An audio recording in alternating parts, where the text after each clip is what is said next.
സാധാരണ നമുക്ക് vending machine എന്താ കിട്ടുക? നമ്മൾ എമൗണ്ട് ഡെപ്പോസിറ്റ് ചെയ്യും, ആ മെഷീൻ്റെ ഉള്ളിൽ എന്താണോ ആ പ്രൊഡക്റ്റ് നമുക്ക് കിട്ടും.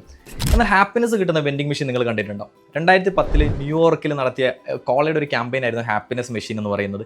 അവരുടെ വെൻഡിങ് മെഷീൻ ഡിഫറൻ്റ് ആയിട്ടുള്ള കോളേജ് പോലെയുള്ള യൂത്തിനെ അട്രാക്ട് ചെയ്യുന്ന സ്ഥലങ്ങളിൽ പോയി പ്ലേസ് ചെയ്തു. അതിനുശേഷം എമൗണ്ട് ഡെപ്പോസിറ്റ് ചെയ്ത് കഴിഞ്ഞാൽ വളരെ അൺഎക്സ്പെക്റ്റഡ് ആയിട്ടുള്ള സർപ്രൈസിങ് ഫീൽ ചെയ്യിപ്പിക്കുന്ന കുറേ പ്രൊഡക്റ്റുകൾ അതിൻ്റെ ഉള്ളിൽ നിന്ന് കിട്ടും. ചിലപ്പോൾ ഒരു കോളൊക്കെ ഡെപ്പോസിറ്റ് കഴിഞ്ഞാൽ അത് 5-10 കോള കിട്ടും, പിസാസ് കിട്ടും, ഫ്ലവേഴ്സ് കിട്ടും. അങ്ങനെ ഒരിക്കലും എക്സ്പെക്ട് ചെയ്യാത്ത ഒരുപാട് പ്രൊഡക്റ്റാണ് ശരിക്കും ആ ഒരു മെഷീൻ്റെ ഉള്ളിൽ നിന്ന് കസ്റ്റമേഴ്സിന് കിട്ടിക്കൊണ്ടിരിക്കുന്നത്. ഇങ്ങനെ ഒരു കാര്യം എനിക്ക് സംഭവിച്ചു ഞാൻ എന്ത് ചെയ്യും? എൻ്റെ ഫ്രണ്ട്സിനോട് പോയി പറയല്ലേ. ഇത് തന്നെയാണ് അവിടെ സംഭവിച്ചത്. അങ്ങനെ ഒരു ഫ്രണ്ട്സിനോട് പോയിട്ട് പറഞ്ഞു, ഒരുപാട് ആൾക്കാർ വന്നിട്ട് ഡെപ്പോസിറ്റ് ചെയ്യാൻ തുടങ്ങി. ഈ സർപ്രൈസ് അല്ലെങ്കിൽ ഹാപ്പിനെസ് ഫീൽ ചെയ്യാൻ തുടങ്ങി.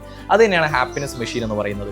ആക്ച്വലി നിങ്ങൾ കുറേ വർഷങ്ങളായിട്ട് ഈ കോളയുടെ ടാഗിലിനടുത്ത് നോക്കുകയാണെങ്കിൽ ആദ്യം അത് ഓപ്പൺ ഹാപ്പിനെസ് എന്നായിരുന്നു, പിന്നീട് അത് ചേഞ്ച് ചെയ്ത് ടേസ്റ്റ് ദ ഫീലിംഗ് എന്നാക്കി മാറ്റി. അപ്പോൾ എപ്പോഴും ഹാപ്പിനെസ് ആണ് അവരുടെ ഇമോഷനായിട്ട് അവർ ബ്രാൻഡിൻ്റെ ഐഡൻറ്റിറ്റി ആയിട്ട് ആൾക്കാരിലേക്ക് അഡ്രസ്സ് ചെയ്ത് കൊണ്ടിരുന്നത്. അത് തന്നെയാണ് ഇവിടെ അവർ ഈ ഒരു ക്യാമ്പയിനിലേക്ക് അഡ്രസ്സ് ചെയ്യാൻ ശ്രമിച്ചതും. ഇതുപോലെ നിരവധി ക്യാമ്പയിൻ കോള ചെയ്തിട്ടുണ്ട്. നിങ്ങളുടെ ബ്രാൻഡിനും ഇതുപോലെ എന്താണോ നിങ്ങളുടെ കസ്റ്റമേഴ്സിൻ്റെ ഏത് ഇമോഷനാണോ അഡ്രസ്സ് ചെയ്യാൻ ശ്രമിക്കുന്നത് അതെപ്പോഴും നിങ്ങളുടെ മാർക്കറ്റിങ്ങിൽ അഡ്രസ്സ് ചെയ്യാൻ ശ്രമിക്കണം. അങ്ങനെ ചെയ്താൽ മാത്രമാണ് ഇതേപോലെ ഐഡൻറ്റിറ്റി നിങ്ങൾക്ക് ക്രിയേറ്റ് ചെയ്യാൻ പറ്റുള്ളൂ.